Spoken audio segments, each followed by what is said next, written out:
Welcome class ninth in today's class. Students, as you know, in economics we are discussing about chapter 2 people as a resource, and in this chapter we have discussed about people resource, different economic activities and other things. And today we have to continue our study with unemployment and its types. आज हम देखेंगे कि unemployment क्या होता है और ये कितने टाइप्स के पाए जाते हैं. So let's start. सबसे पहले हमें समझना होगा कि अनएम्प्लॉयमेंट है क्या. What is unemployment? Unemployment is said to exist when people who are willing to work at the going wages can not find jobs. जब कोई पर्सन जो कि काम करना चाहता है, किसी भी वे में अर्निंग करना चाहता है, but he is not able to get job, वो एबल नहीं है, किसी भी रीज़न की वजह से. हो सकता है कि जिस तरह की एबिलिटी उसके पास है वैसी चीज़ों की उस तरह से कोई भी इकोनॉमिक एक्टिविटी उस पर्टिकुलर एरिया में अवेलेबल नहीं हो, या फिर बहुत सारे दूसरे रीज़न्स भी हो सकते हैं, है ना. तो किसी भी रीज़न की वजह से अगर कोई पर्सन जो कि वर्क करना चाहता है, वेजेस पाना चाहता है, इनकम करना चाहता है, पर वो नहीं पा रहा है ना. वहाँ पर कंडीशन इस तरह से नहीं मिल पा रही उसको कि वो किसी भी तरह के इनकम को कर पाए, है ना. तो ऐसी सिचुएशन जो होती है, ऐसी कंडीशन होती है, ये अनएम्प्लॉयमेंट कहलाती है. क्लियर? अगर कोई पर्सन है जो वर्क करना ही नहीं चाहता है ना, और उसकी एज है वर्क करने वाली, लेकिन हम उसे अनएम्प्लॉयड नहीं कहेंगे. हम उसे अनएम्प्लॉयड तब कहेंगे जब वो चाहता हो वर्क करना, है ना. अगर वो वर्क करना चाहता है और फिर भी वो वर्क नहीं पा रहा है, तो वो पर्सन अनएम्प्लॉय कहलाएगा. ठीक है, अनएम्प्लॉयड कहलाएगा. क्लियर? तो वो कौन से लोग होंगे जो कि अनएम्प्लॉयमेंट के कैटेगरी में आ सकते हैं? किस एज ग्रुप के लोगों को हम काउंट करेंगे जो वर्क करना चाहते हैं और वर्क नहीं पाते हैं, है ना. तो ये जो एज ग्रुप होती है, इनको हम वर्क फोर्स पॉपुलेशन भी कहते हैं, और ये मानी जाती है बिटवीन 15 ईयर टू 59 ईयर्स. 15 साल से 59 ईयर्स तक के बीच की जो पॉपुलेशन होती है, इनको हम वर्क फोर्स पॉपुलेशन कहते हैं, क्योंकि यही पॉपुलेशन वर्क करती है, यही पॉपुलेशन अर्निंग करती है, इकोनॉमिक एक्टिविटी करती है ना. यही पॉपुलेशन जो होती है वो सेल्फ डिपेंडेंट हो सकती है, क्योंकि 59 के बाद जब 60 में आ जाते हैं तो हम उस एज में होते हैं कि हम किसी तरह की इनकम कर पाने में सक्षम नहीं है ना, एबिलिटी नहीं है हमारे पास. और 15 से पहले 14 ईयर्स तक हमारी इंडियन गवर्नमेंट अलाउ भी नहीं करती है वर्क करने को, बल्कि 15 ईयर्स पे भी अलाउ नहीं करती है. लेकिन अगर कभी कोई किसी की कंडीशन ऐसी है जहाँ पर किसी फैमिली में वर्क करने वाला नहीं है, तो वहाँ पर बच्चों को 15 ईयर्स के बच्चों को अलाउ कर दिया जाता है करने के लिए, लेकिन वो किसी भी हार्श कंडीशन में वर्क नहीं करेंगे, किसी भी डेंजरस फील्ड पे डेंजरस तरह के वर्क नहीं करेंगे, है ना. जहाँ पर वो वहीं काम करेंगे जहाँ पर वो सेफ़ भी होंगे, है ना. तो इसलिए 15 मानी जाती है, लेकिन यही वर्क फोर्स पॉपुलेशन 15 से 59 ईयर्स की बीच की मानी जाती है. ठीक है, तो अगर 15 से 59 ईयर के बीच के कुछ जो भी लोग होंगे जो वर्क करना चाहते हैं और वर्क नहीं पा रहे हैं, ऐसे लोगों को ही हम अनएम्प्लॉयड कहेंगे. क्लियर? अब बात आती है कि अनएम्प्लॉयमेंट के टाइप्स कितने होते हैं, किन तरह से हम अनएम्प्लॉयमेंट को क्लासीफाई कर सकते हैं. ठीक, तो हम पाते हैं कि हमारा इंडिया जो है वो रूरल और अर्बन एरियाज़ में बटा हुआ है ना. और दोनों ही जगह पर जो अनएम्प्लॉयमेंट है उसका नेचर डिफरेंट है, अलग अलग तरह के नेचर में अनएम्प्लॉयमेंट पाया जाता है रूरल और अर्बन एरियाज़ में. ठीक है, तो इनके इसी नेचर के बेसिस पे इनको क्लासिफाइड किया गया है. अगर हम रूरल एरियाज़ के अनएम्प्लॉयमेंट के नेचर की बात करते हैं, तो ग्रामीण इलाकों में, यानी गांव में, विलेजेस में, रूरल एरियाज़ में दो टाइप के अनएम्प्लॉयमेंट पाए जाते हैं. First is seasonal unemployment and second is disgust unemployment. दोनों को अभी हम डिस्कस करेंगे. फिर अगर हम अर्बन एरियाज़ की बात करते हैं, टाउन्स की, सिटीज़ की बात करते हैं, तो सिटीज़ में जो जिस नेचर का, जिस टाइप का अनएम्प्लॉयमेंट पाया जाता है वो है एजुकेटेड अनएम्प्लॉयमेंट. तो नाम से भी क्लियर हो रहा होगा, फिर तो हम डिस्कस करेंगे ही. ठीक है। तो दो टाइप के पाए जाते हैं, रूरल एरियाज़ में सीजनल एंड डिसगस्ट, और अर्बन एरियाज़ में एजुकेटेड अनएम्प्लॉयमेंट पाया जाता है। Okay, now talk about seasonal unemployment. ये सीजनल अनएम्प्लॉयमेंट क्या होता है जो कि रूरल एरियाज़ में पाया जाता है? Seasonal unemployment happens when people are not able to find jobs during some months of the year. Seasonal unemployment एक ऐसे टाइप का अनएम्प्लॉयमेंट होता है जो टाइमली या किसी भी टाइम पीरियड में किसी भी ड्यूरेशन में होता है। यानी अगर हम मान लेते हैं कि किसी भी पर्सन को पूरे साल अच्छे से कुछ भी वर्क मिल पा रहा है, वो एम्प्लॉयड है, वो वर्क कर रहा है, ठीक है, लेकिन पर्टिकुलर किसी मंथ्स में उसके पास जॉब की अवेलेबिलिटी नहीं रहती है ना, हमेशा उन सीजन्स में नहीं रहती, उन ड्यूरेशन में, कोई भी टाइम पीरियड में नहीं रहती है, कुछ मंथ्स में नहीं रहती है। तो ऐसे टाइम पे वो अनएम्प्लॉयड हो जाता है ना, उस कुछ मंथ्स के बीच में। तो ऐसे अनएम्प्लॉयमेंट को हम सीजनल अनएम्प्लॉयमेंट कहते हैं। जैसे अगर हम एग्जांपल ले लें तो बहुत से विलेजेस में बहुत सारे ऐसे लोग होते हैं जो कि लैंडलेस होते हैं ना, तो दूसरों के लैंड में वो काम कर रहे हैं, ठीक। तो अब ऐसे लोग जिस टाइम पे वो फार्मिंग कर रहे हैं, दूसरे के फील्ड में काम कर रहे हैं, वो उस टाइम तो एम्प्लॉयड हैं। लेकिन एक ऐसा टाइम आता है जब उन्होंने बुआई कर ली, जुताई कर ली, और अब क्रॉप्स को छोड़ दिया गया है टू ग्रो, है ना, ग्रो करने के लिए छोड़ दिया गया। अब 2-3 महीने में वो ग्रो करेंगे, बड़े होंगे, देन फिर हार्वेस्टिंग के टाइम, फिर कटाई के टाइम पे फिर वापस उन लोगों को जॉब मिल जाएगी और काटने का काम दे दिया जाएगा उन लेबर्स को, है ना। तो जो टाइम हमने अभी ग्रोइंग के लिए छोड़ दिया है, उस टाइम पर वो जो लेबर्स थे जिन्होंने अभी शुरू में किया काम, और लास्ट में भी अभी कटाई के टाइम पे भी काम करेंगे, है ना, वो उन कुछ मंथ्स में क्या हो गए, फ्री हो गए, उनके पास कोई जॉब नहीं रह गई, उनके पास कोई भी वर्क नहीं रह गया, कोई भी इकोनॉमिक एक्टिविटी नहीं रह गई, है ना। तो उस पर्टिकुलर टाइम पे वो क्या हो गए, अनएम्प्लॉयड हो गए, है ना। तो ये एक एग्जांपल है सीजनल अनएम्प्लॉयमेंट का। इस टाइम पे एक सीज़न में कुछ मंथ्स के बीच में जब वो पर्सन अनएम्प्लॉयड हो जाएं, तो ऐसे कंडीशन को, ऐसे टाइप के अनएम्प्लॉयमेंट को हम सीजनल अनएम्प्लॉयमेंट कहते हैं, ठीक है। सेम हम देख सकते हैं कि जो लोग कंस्ट्रक्शन वर्क करते हैं, कुछ लेबर्स होते हैं, कुछ जो मिस्त्री होते हैं ना, तो वो सारे लोग क्या करते हैं, वो बिल्डिंग कंस्ट्रक्शन का काम करते हैं। अब इनका काम तो पूरे साल बहुत अच्छे से चलता है, लेकिन जब बहुत हैवी रेनफॉल का टाइम आ जाता है, लगभग 2 महीने का समय होता है जिस टाइम पर बहुत बारिश होती है ना, तो ऐसे टाइम पे लोग बहुत कम काम कराते हैं ना, कंस्ट्रक्शन वर्क जो कर भी रहे होते हैं तो 2 मंथ्स का वो हो सकता है कि छुट्टियां कर देते हैं या काम को रोक दिया जाता है। तो उन 2 महीनों में वो पर्सन्स के साथ क्या होगा, उन लेबर्स के साथ, कि उन 2 महीनों में वो अनएम्प्लॉयड हो जाएंगे, है ना। तो ये किस टाइप का अनएम्प्लॉयमेंट हुआ, ये सीजनल अनएम्प्लॉयमेंट हुआ। इस तरह से हम लोग बहुत सारे एग्जांपल्स और भी देख सकते हैं। क्लियर। अब देखते हैं सेकंड टाइप का जो हमारा अनएम्प्लॉयमेंट है, जो ये भी रूरल एरियाज़ में ही हो रहा है, और ये है डिसगस्ट अनएम्प्लॉयमेंट। अब डिसगस्ट अनएम्प्लॉयमेंट क्या होता है? In case of disguised unemployment, people appear to be employed, they have agricultural plot where they find work. This usually happens among family members engaged in agricultural activity. Disgust unemployment क्या होता है? ये एक ऐसे type का unemployment होता है जहाँ पर पर्सन तो अनएम्प्लॉयड होता है, लेकिन वो ऐसा लगता है कि जैसे एम्प्लॉयड है, एंगेज्ड है, वर्क कर रहा है, ठीक है। जैसे अगर हम एग्जांपल देख लें तो अगर कोई एक फील्ड है, ठीक है, किसी भी फैमिली के पास एक बड़ा लैंड है जहाँ पर वो उनको फार्मिंग करना है, जहाँ पर उनको काम करना है, ठीक।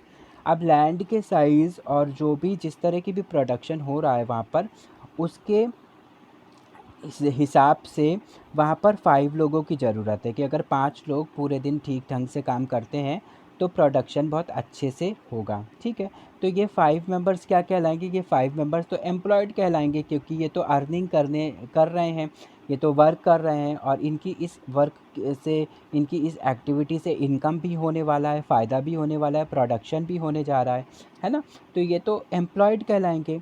लेकिन अगर किसी फील्ड में हमें 5 लोगों की ज़रूरत है, लेकिन उस फैमिली में 8 मेंबर्स हैं, तो बाकी के 3 और मेंबर्स भी साथ में लगे हुए हैं, कर रहे हैं, है ना। जबकि हमें हमारा काम इतना बड़ा है वहाँ पर कि वो 5 मेंबर्स के साथ 5 लोगों के साथ ही हो सकता है, ठीक है। लेकिन हमने 8 लोगों को एंगेज करके रखा है, तो वो जो एक्स्ट्रा 3 पर्सन्स हैं, है ना, वो तो दिखाई तो ऐसे ही देंगे कि वो भी एम्प्लॉयड हैं, वो भी वर्क कर रहे हैं, वो भी एंगेज्ड हैं, है ना। लेकिन उन 3 के आ जाने से जो टोटल प्रोडक्शन है हमारे खेत का, है ना, हमारा जो फार्मिंग है उसका जो टोटल प्रोडक्शन है उसमें कोई इफ़ेक्ट नहीं पड़ने वाला है ना।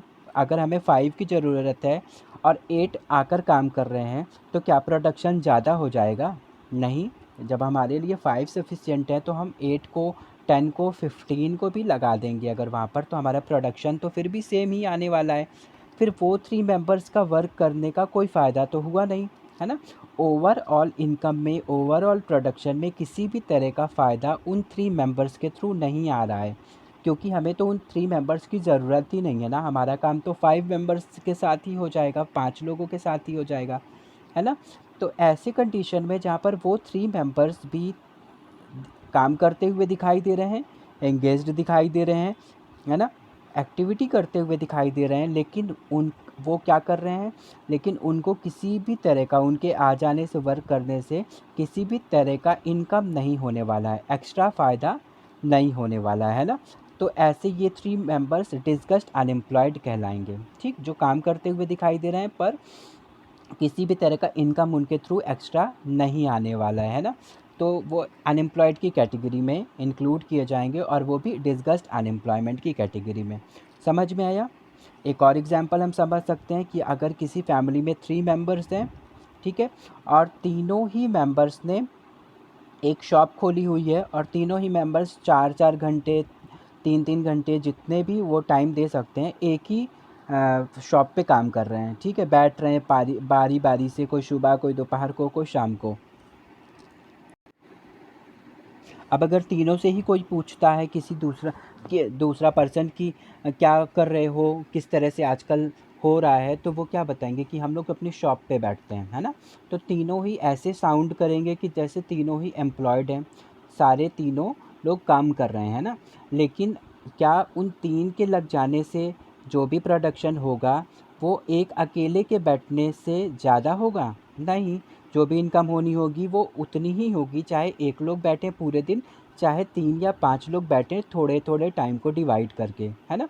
तो प्रोडक्शन में, फ़ायदे में, इनकम में किसी भी तरह का अलग से फ़ायदा नहीं होने वाला है, हम चाहे जितने लोगों को वहाँ पर एंगेज्ड कर लेंगे, है ना। तो ये भी हमारा किस चीज़ का एग्जाम्पल है? ये भी डिस्गस्ट अनएम्प्लॉयमेंट का एग्जाम्पल है। अगर यही 3 मेंबर्स अलग अलग शॉप्स पे बैठ जाते हैं तब तो ओवरऑल इनकम ज़्यादा आ जाएगी, है ना। सेम वैसे ही उस फील्ड वाले एग्जांपल में जो एक्स्ट्रा 3 मेंबर्स हैं, अगर वो 3 किसी और के फील्ड पे जाकर काम कर लेते हैं, लेबर्स की तरह काम कर लेते हैं, तो वो एक कुछ एक्स्ट्रा अमाउंट लेके अपने घर आएंगे ना किसी तरह से एक्स्ट्रा फ़ायदा ओवरऑल जो फैमिली का इनकम होगा, जो कि फार्मिंग से मिल रहा था 5 मेंबर्स के थ्रू, और इन 3 के थ्रू और जो आएगा वो प्लस में आएगा ना, बढ़ के आएगा, है ना। तो जब तक वो सिर्फ काम कर रहे हैं और उनके काम करने से कोई भी एक्स्ट्रा इनकम नहीं हो रही है, वो डिस्गस्ट अनएम्प्लॉयमेंट की कैटेगरी में इंक्लूड किए जाएंगे। Clear? Now we will talk about educated unemployment. Educated unemployment क्या होता है? ये ज़्यादातर कहाँ पाया जाता है? हम लोगों ने डिस्कस किया, ये अर्बन एरियाज़ में यानी सिटीज़ में ज़्यादा देखने को मिलता है। अर्बन एरियाज़ में बहुत सारे ऐसे यूथ्स हैं जो कि जिन्होंने मैट्रिकुलेशन कर लिया है, यानी 10th पास कर लिया है, वो ग्रेजुएट हैं, पोस्ट ग्रेजुएट हैं, बहुत सारे दूसरे तरह के भी प्रोफेशनल डिग्रीज़ उनके पास हैं, है ना। लेकिन फिर भी वो लोग एबल नहीं है किसी भी रीज़न की वजह से। हो सकता है कि जिस तरह के डिग्रीज़ उनके पास हैं उस तरह का स्कोप उनके उस एरिया में नहीं है ना, या बहुत दूसरे भी रीज़न्स हो सकते हैं। तो किसी भी रीज़न की वजह से ऐसे लोग जो कि एजुकेटेड हैं, पढ़े लिखे हैं, यानी उनके ऊपर इन्वेस्टमेंट किया गया है, उनके ऊपर इनपुट यूज़ किया गया है, लेकिन वो लोग भी जॉब पाने के कंडीशन में नहीं हैं किसी भी रीज़न की वजह से, है ना। तो ऐसे लोग किस कैटेगरी में इंक्लूड होंगे? ऐसे लोग एजुकेटेड अनएम्प्लॉयमेंट की कैटेगरी में इंक्लूड होंगे, जो कि ज़्यादातर शहरी इलाकों में, अर्बन एरियाज़ में देखने को मिलता है, ठीक है। ये रूरल एरियाज़ में भी मिलेगा। हर तरह के जो भी अनएम्प्लॉयमेंट है वो सभी जगह पर, रूरल और अर्बन दोनों ही जगहों पर देखने को मिलता है।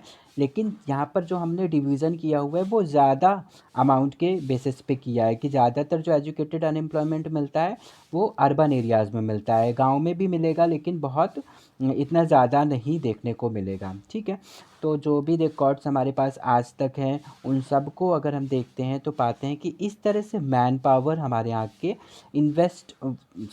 वेस्ट हो रहे हैं, है ना। अब जो पर्सन है जिन्होंने इतना एजुकेशन लिया हुआ है, जिन्होंने किसी भी तरह का कुछ प्रोफेशनल डिग्री भी लिया हुआ है, यानी उन्होंने अपने अंदर एबिलिटी क्रिएट कर ली है ना, इम्प्रूव कर ली है अपनी एबिलिटी को, अपनी क्वालिटी को, लेकिन फिर भी उनसे काम नहीं लिया जा रहा है ना।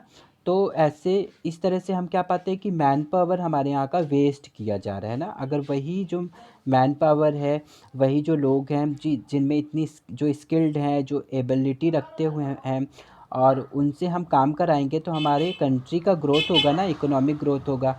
लेकिन जब किसी भी कंडीशन की वजह से, किसी भी रीज़न की वजह से अगर ये चीज़ें पॉसिबल नहीं हो पा रही है तो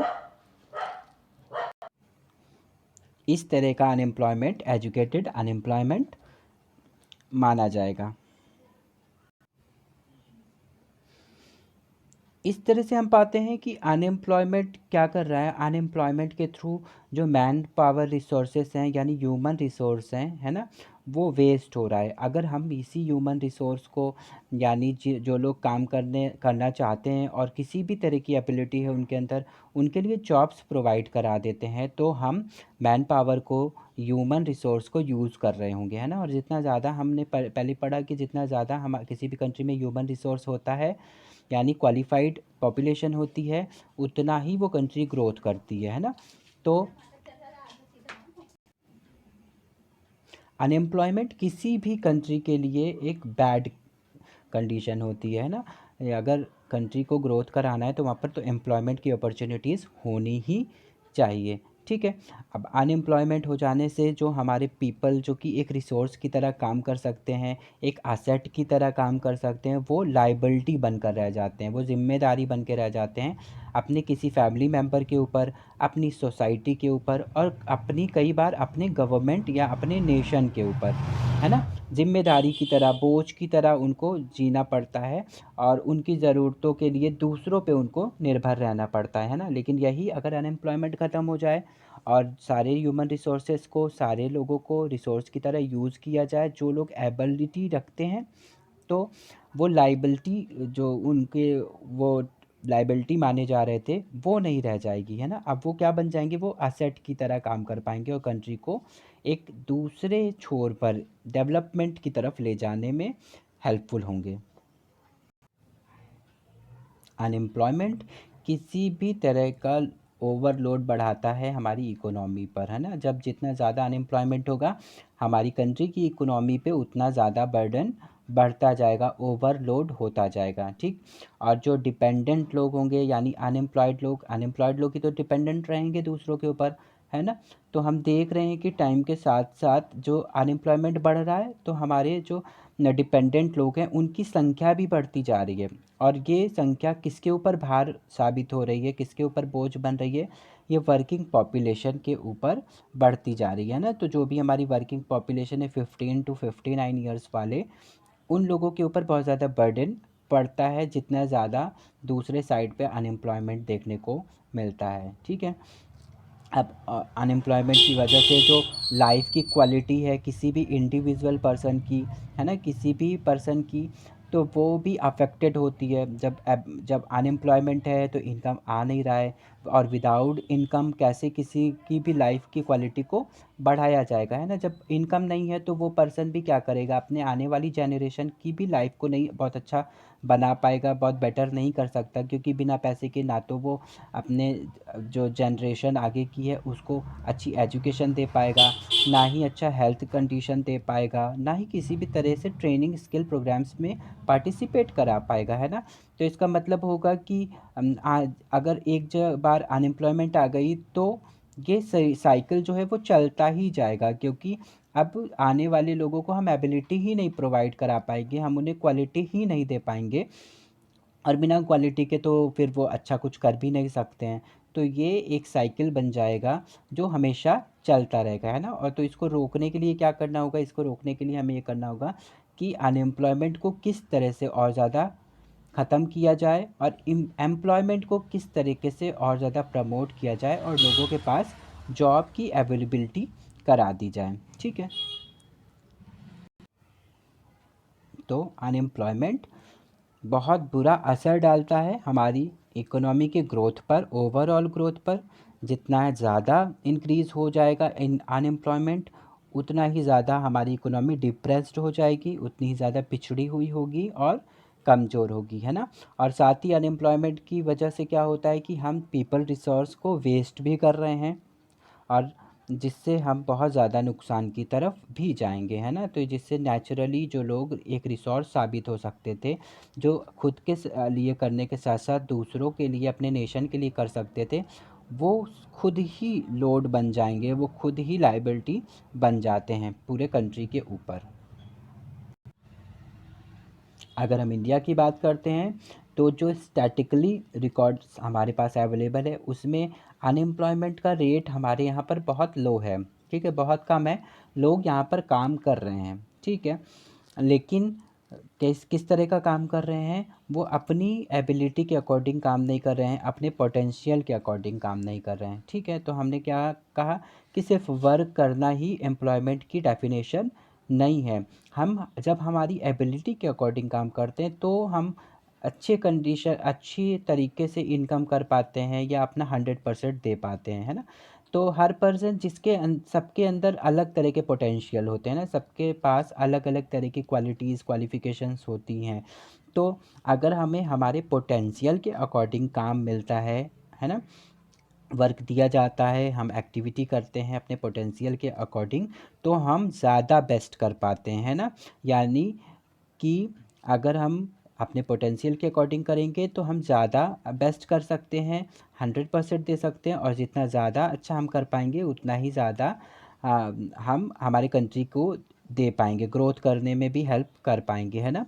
तो हमारे यहाँ इंडिया में लोग तो एम्प्लॉयड हैं लेकिन अपने पोटेंशियल के अकॉर्डिंग एम्प्लॉयड नहीं हैं। तो जब ये चीज़ें भी हो जाएंगी कि लोगों को उनकी पावर के हिसाब से, लोगों को उनकी एबिलिटी के अकॉर्डिंग काम मिल जाता है और फिर वो वर्क करते हैं तो वो और ज़्यादा बेटर कर पाएंगे,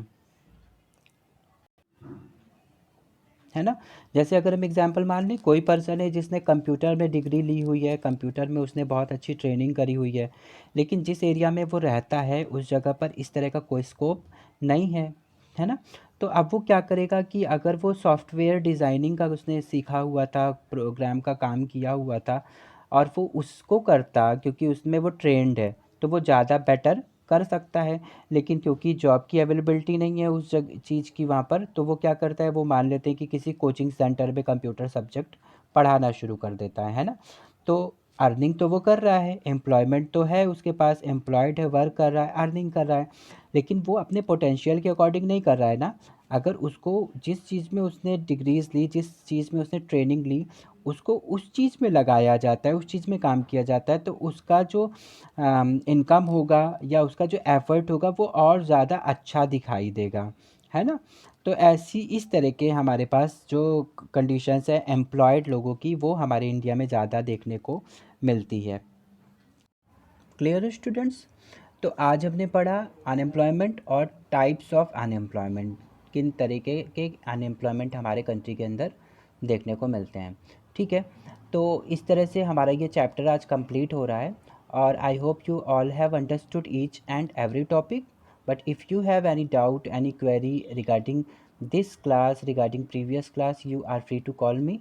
किसी भी टाइम पर कॉल करके अपने डाउट्स को सॉल्व कर सकते हो, या फिर जो भी प्रॉब्लम्स आ रही है, जो भी डाउट्स आ रहे हैं उसे राइट कर लो, लिख लो, और हम लोग उसको लाइव क्लास में भी डिस्कस कर लेंगे, ठीक है। Now we will meet in our next class. Till then take care and have a nice day.